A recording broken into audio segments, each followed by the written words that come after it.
Kejagung periksa Menpora Dito Aryo Tejo terkait korupsi BTS 4G Kominfo Senin besok.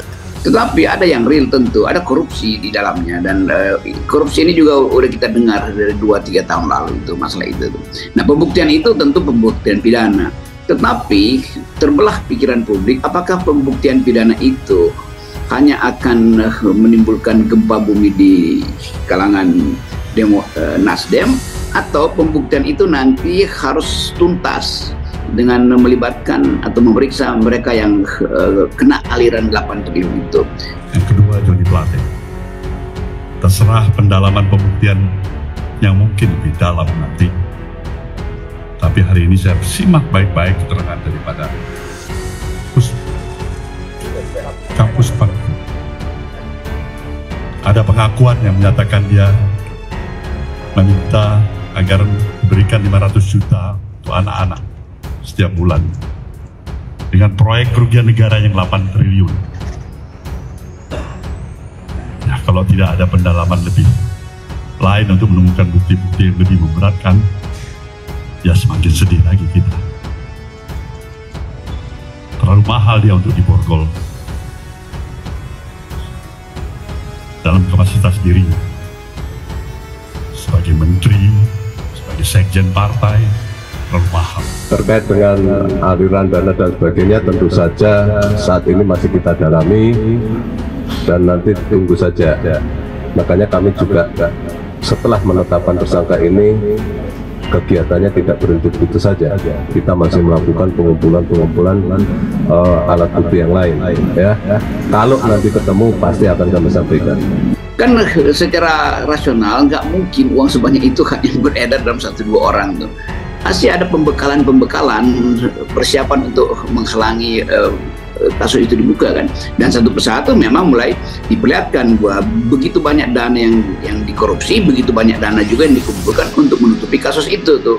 Maka pasti yang disogok adalah pemegang kendali hukum, Komisi 3 lah, anggota DPR atau satu fraksi yang kira-kira masih bisa dibungkam itu akhirnya saling membuka kan. Yang pasti ini adalah pelajaran berharga dan juga experience berharga ya sebagai politisi muda, dan saya rasa ini yang harus kita khususnya kita persiapkan sebagai politisi, ya harus siap menghadapi segala namanya tantangan. Jadi ya kita hadapin dan kita yakin. Jadi untuk lebih detailnya bisa beli majalah dan korannya atau nanti tunggu undangan dari saya.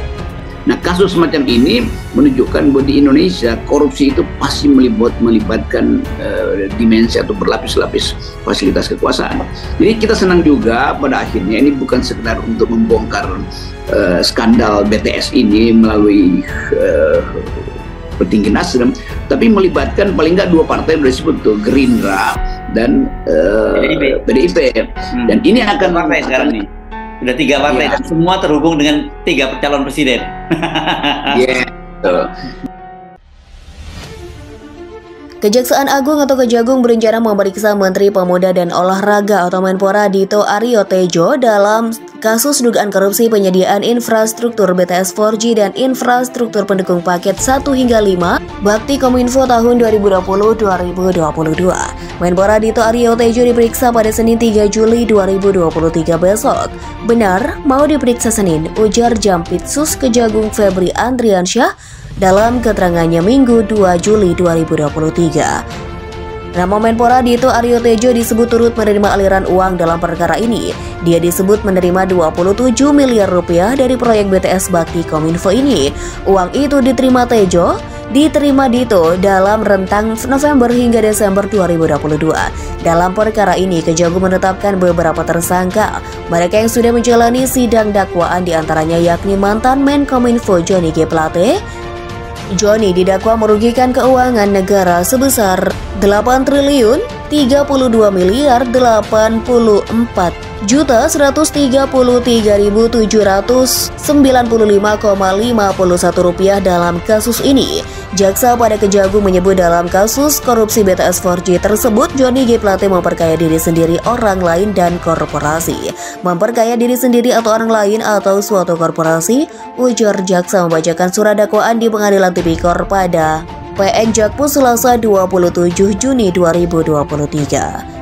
Jaksa menyebut Joni memperkaya diri sendiri sebesar 17.848.308.000 rupiah, kemudian memperkaya orang lain dan korporasi diantaranya Anang Ahmad Latif sebesar 5 miliar rupiah, Yohan Suryanto 453.608.400 rupiah, Irwan Hermawan 119 miliar, Windy Purnama sebesar 500 juta rupiah, kemudian Muhammad Yusrizki sebesar 50 miliar rupiah dan 2,5 juta US dollar konsorsium Fiber Home PT Telkominfra PT Multitrans Data untuk paket 1 dan 2 sebesar 2.940.870.824.044 rupiah konsorsium Lintar serta Huawei SEI untuk paket 3 sebesar 1.514.914.620.955 rupiah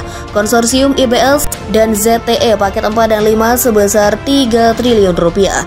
Jaksa menyebut Joni Plate merugikan keuangan negara bersama-sama dengan Anang Ahmad Latif selaku Direktur Utama Badan Aksesibilitas Telekomunikasi dan Informasi atau Bakti dan Kuasa Pengguna Anggaran atau KPA, Yohan Suryanto selaku tenaga ahli pada Human Development Universitas Indonesia, Irwan Hermawan sebagai Komisaris PT Soliteh Media Sinergi.